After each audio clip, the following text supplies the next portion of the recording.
बापू सा एकादशी के दिन फूली से ब्याह करके उन्हें हमारी माँ बना कर ला रहे हैं। ये ना होने दूंगी।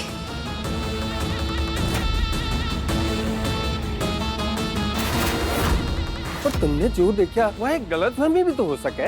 हम जाके तसल्ली कर लेते हैं। जाके के बात हो गई? पैसा मैं पानी लेकर आऊं? पूछना होगा, मैं पानी लेकर आता हूँ।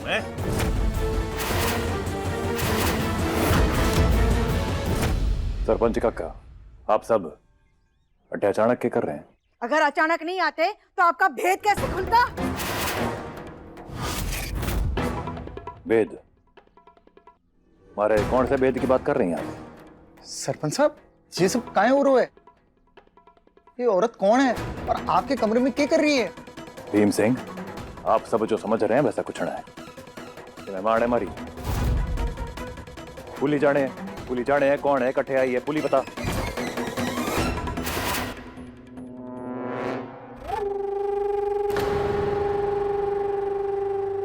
खरी बोलू मोरनी सी डोलू, गवाह भी उसे बनाया जो बोल ना सके। अरे ये तो गूंगी है ही, वो क्या बोलेगी? पर हम सबको तो आंखें हैं ना। जो सच्चाई है वो हमारे सामने नजर आ रहा है।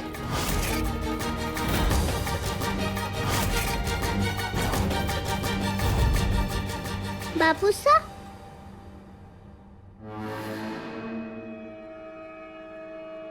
इतने सारे लोग हमारे घर पे क्यों आया?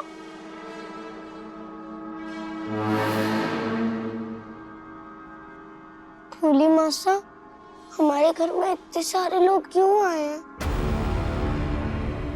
बच्चों, यहाँ बड़ों की बातें चले, तुम दोनों अपने कमरे में जाओ। शिवा, अपनी बहन ने लेके अपने कमरे में जा। चल रसू, आजा।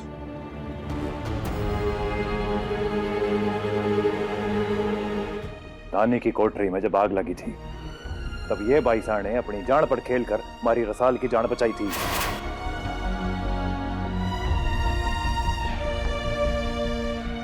मेहमान है हमारी।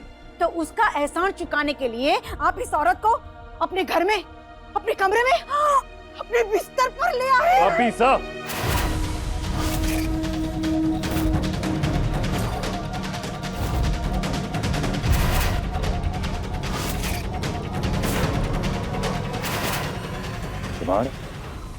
संभाल के बात कीजिए। लो देखो सरपंच साहब, 2 दिन के बाद मारी फूली के साथ आपने ब्याह करने का वादा किया है और आज आपके बिस्तर पर ये औरत पड़ी हुई है। बड़े ठाकुर साहब, मैं आपसे हाथ जोड़ के विनती करती हूँ, पर अब मारी ननद की जिंदगी का फैसला आप ही कीजिए। सही कह रही हूँ ना मैं? हाँ भाई, सही बात, बिल्कुल सही बात। शांत हो जाओ, चुप हो जाओ। सरपंच उमेद सिंह जिम्मेदार और इज्जतदार इंसान है। कई बार आंखों देखी और कानों सुनी बात गलत भी हो सकती है, इसलिए उमेद सिंह को एक मौका मिलना चाहिए ताकि वो अपनी बात सबके सामने रख सके। क्यों, ठीक है ना? हाँ सरपंच साहब, आप ठीक कह रहे हैं। उमेद जी को अपनी बात रखने का मौका मिलना ही चाहिए। हाँ, एक बात से सांच को आज क्या बिठाओ पंचायत, मैं सबने सामने अपना पक्ष रखने को तैयार हूँ।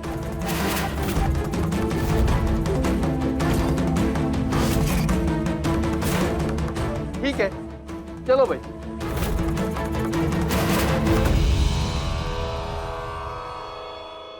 क्या हो गया भाई साहब? हमारे घर पे इतने सारे लोग क्यों आए? बापू सा तो ठीक है ना? अरे तू चिंता मत कर, बापू सा ठीक है, वो सब संभाल लेंगे। उमेद सिंह जी, इस औरत से क्या नाता है आप लोग?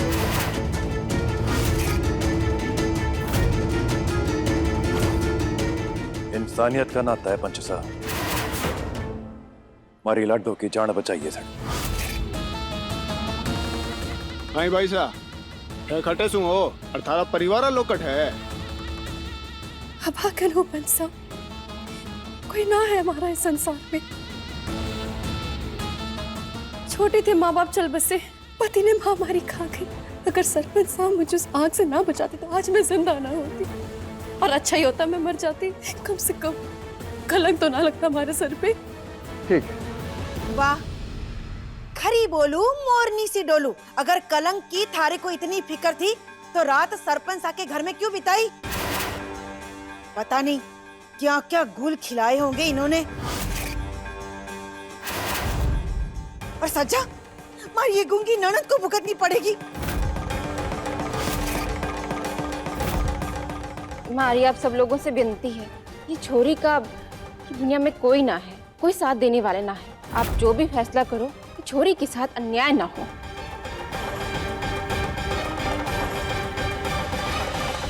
चल आजा खेलते हैं। अब क्या हुआ?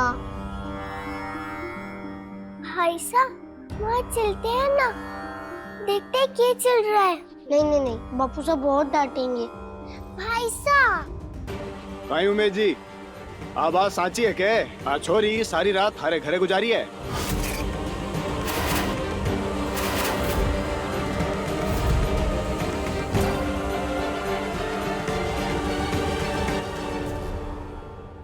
उमेद सिंह जी जवाब दीजिए। जी हाँ।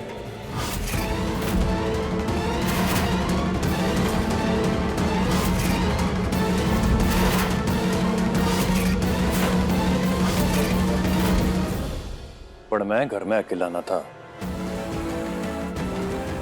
हमारे दोनों बच्चे हमारे साथ थे। नहीं तो बच्चे ही ना। वो क्या बोलेंगे और तो कुछ समझ भी ना पावे।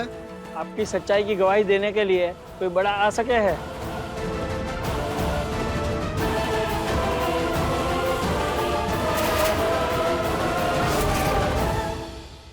माफ करना पंचो, पर आप सब तो जाना हो ना, मारी ये ननद तो गूंगी है, वो क्या बोलेगी? जबान ना है ना उसको तो। पंचो क्या कहना है आपका? उमेद सिंह, हमने अपनी आंखों से इस छोरी को थारे पलंग पे देखा है और ये बात आप भी मानते हो कि बिना किसी नाते के ये छोरी रात भर आपके घर में रुकी थी। किसी नाते के या किसी रिश्तेदारी के बिना कोई भी छोरी किसी पराये मर्द के घर में रहे, ये बात हमारे समाज में ठीक नहीं मानते। आप ये बताओ कि यही बात किसी और के घर में होती तो थारा क्या न्याय होता? आप लोगों की आंखों देखी मानते या दोषी की बात को सुनते, जिसकी गवाही देने वाला कोई है ही नहीं? आप भी तो सरपंच हो, पता ही है आपको।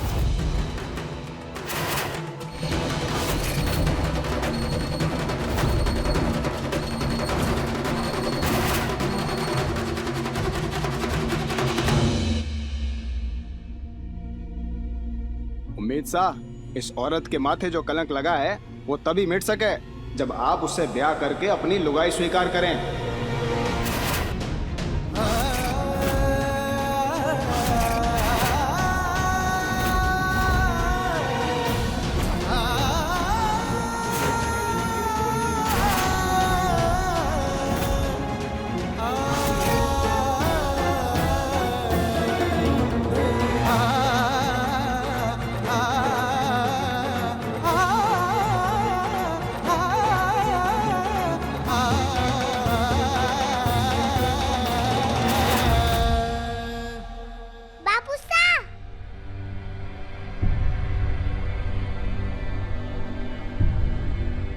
हमारी नई मसाल खुली ही बनेगी ना?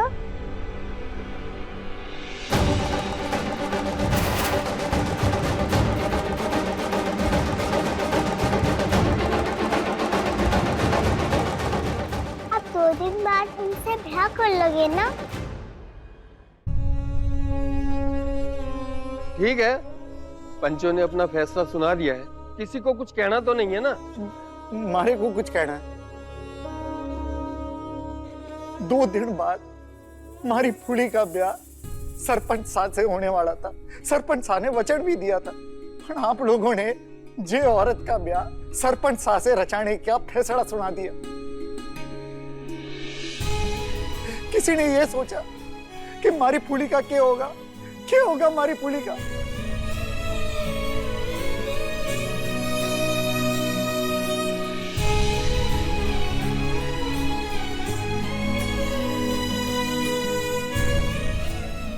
बापू साहब, फुली मारी नहीं मासा बनेगी ना।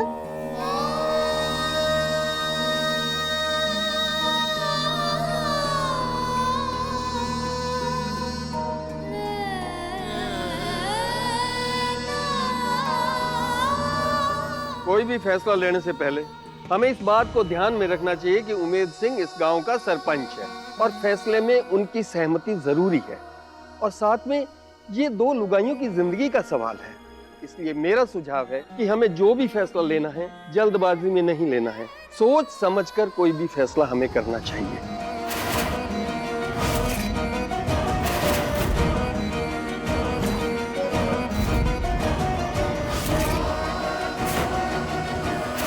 तो ठीक है, कल एक बार फिर पंचायत बुलाएंगे और उमेद सिंह को अपना पक्ष रखने का अंतिम मौका दिया जाएगा। उसको सुनने के बाद पंचायत जो भी फैसला करेगी वो फैसला सबको मानना होगा। ठीक है उमेद सिंह?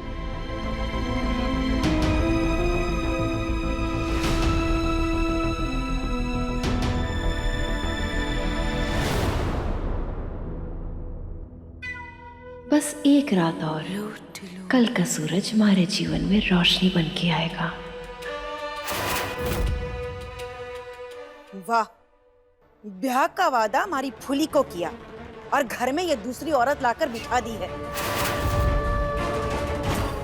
दूसरों को नीति नियम और कानून के दायरे में रखना बड़ा आसान होवे है, पर जब बात खुद पे आवे है तब सारे नीति नियम और कानून बदल जाते हैं।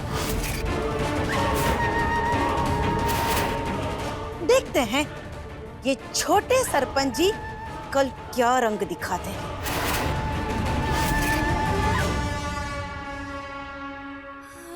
पता नहीं कल का सूरज हमारा जीवन रोशन करेगा या अंधेरा लेकर आएगा।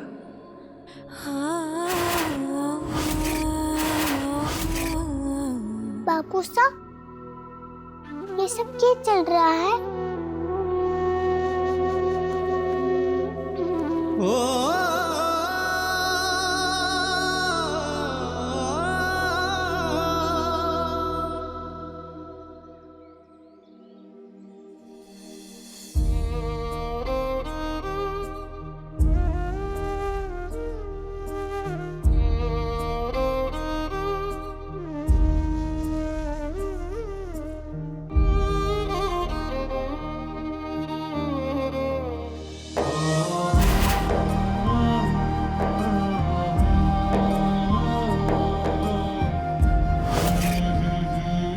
हमारे से ब्याह का फैसला बिल्कुल सही फैसला है हमारा। आप इस औरत को अपने बिस्तर पर ले आए। आप उससे ब्याह करके अपनी लुगाई स्वीकार करें।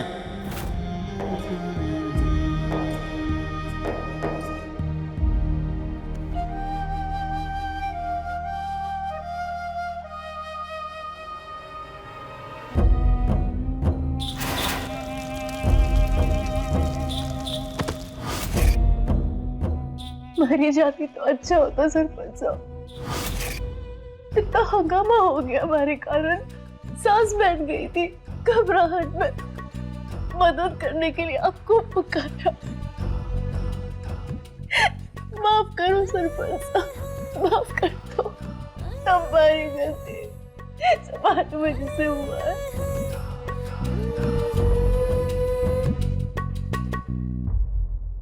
भाई साहब उठ जाओ।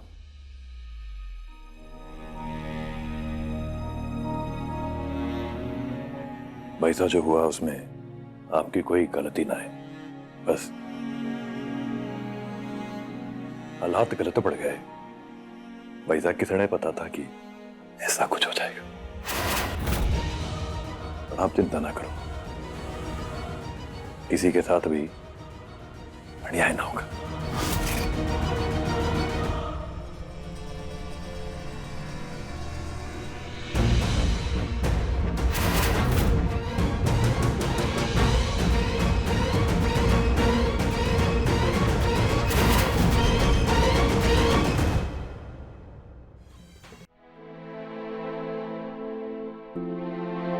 बापू साहब, पानी।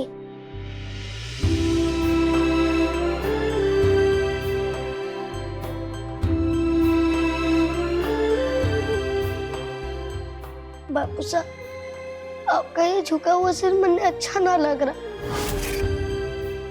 आप तो गांव के सरपंच है ना, हमेशा सच्चा न्याय देते हैं। गांव के सारे लोग खुश होके जाते हैं, तो फिर सब लोग क्यों आपको बुरा भला कह रहे थे?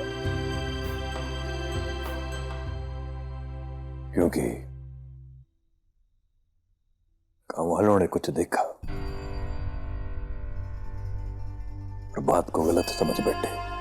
और बापू साहब, अब तो इस गांव में बहुत पहले से रहते हैं ना, यहाँ के सारे गांव वाले हमें जानते भी हैं, तो फिर उनको आपकी बातों पर भरोसा करना चाहिए था ना।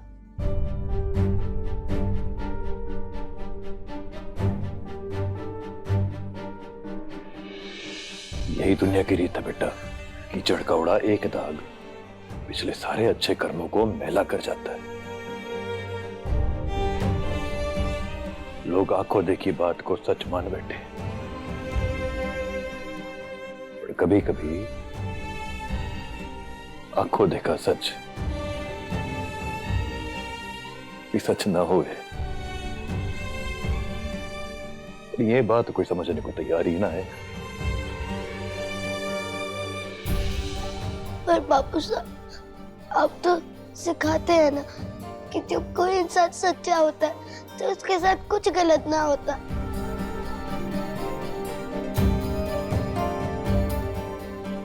ऐसा होता है ना बापू साहब?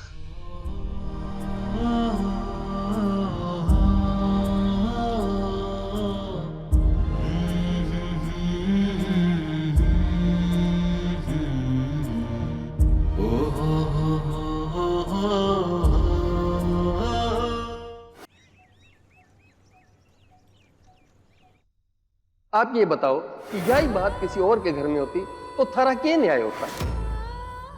आप उससे ब्याह करके अपनी लुगाई स्वीकार करें।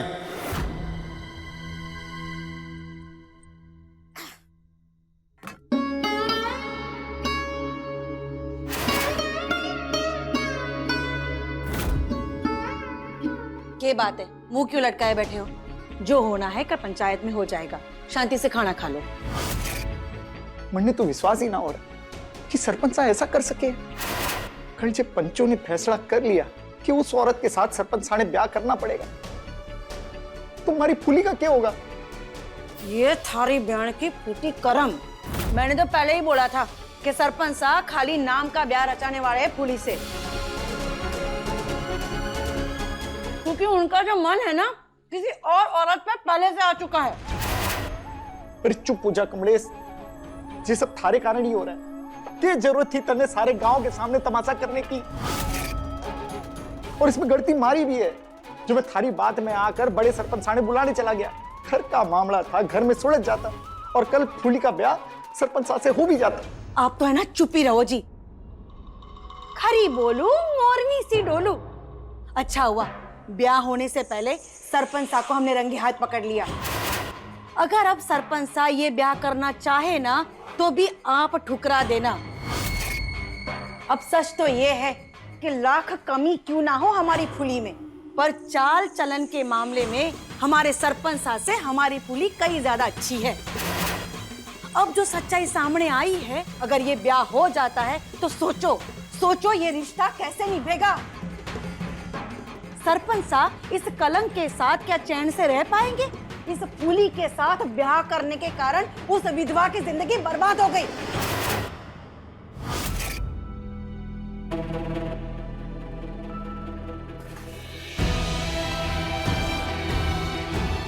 अब तू कटे जल्दी मारे के। अब तन्ने क्या हुआ? हमारे से खाया ना जाएगा।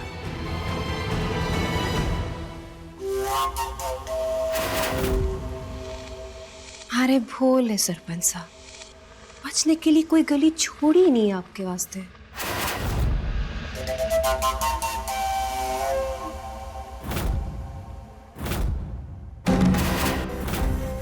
मेहमान का किस्सा, सब लोग बापू साहब ने आपसे ब्याह करने को क्यों बोल रहे हैं? मैं थारे घर में रहती हूँ ना, और किसी के घर में ब्याह किए बिना रहना बुरा हो गए है, इसलिए। पर आप तो हमारी मेहमान सा हो ना, आपके पास घर ना था इसलिए बापू साहब ने आपको यहाँ रहने को बोला। आप पंचा से बोल दो ना, हमारे बापू साहब बहुत अच्छे हैं। उन्होंने आपकी जान बचाई थी।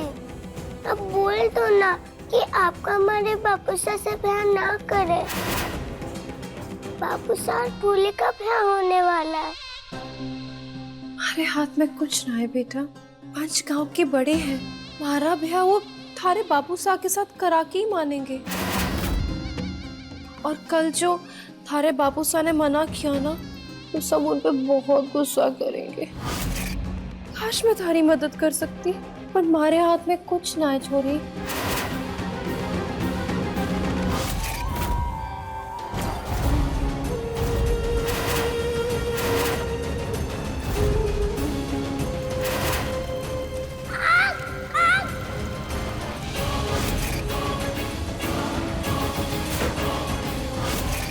काकी साहब, आपने वो हमारा कहने वाला डब्बा उठाया था कि? मुझे याद है, मैंने उस पलंग पे ही रखा था और पता नहीं कैसे जल गया। ना ना छोरी, मन ने ऐसी गंदी आदतें ना है। किसी के कमरे में जाना, सामान लेना, छी छी छी। पर ये तो वही पीला रंग है जो मैंने उस डब्बे पे लगाया था। अरे ये हल्दी का दाग है, वो जख्म में लगाने के लिए लिया था ना, तो लग गया।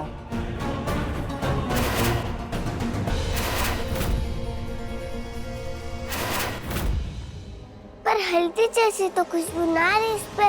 उफ, ये हल्दी ना है, और तू तो हल्दी के गांठ बनाने पे बैठ गई। हमारा तो ये सोच सोच के बुरा हाल हुए है कि कल पंचायत में क्या होएगा। तो मैं ही थारी माँ बनूंगी।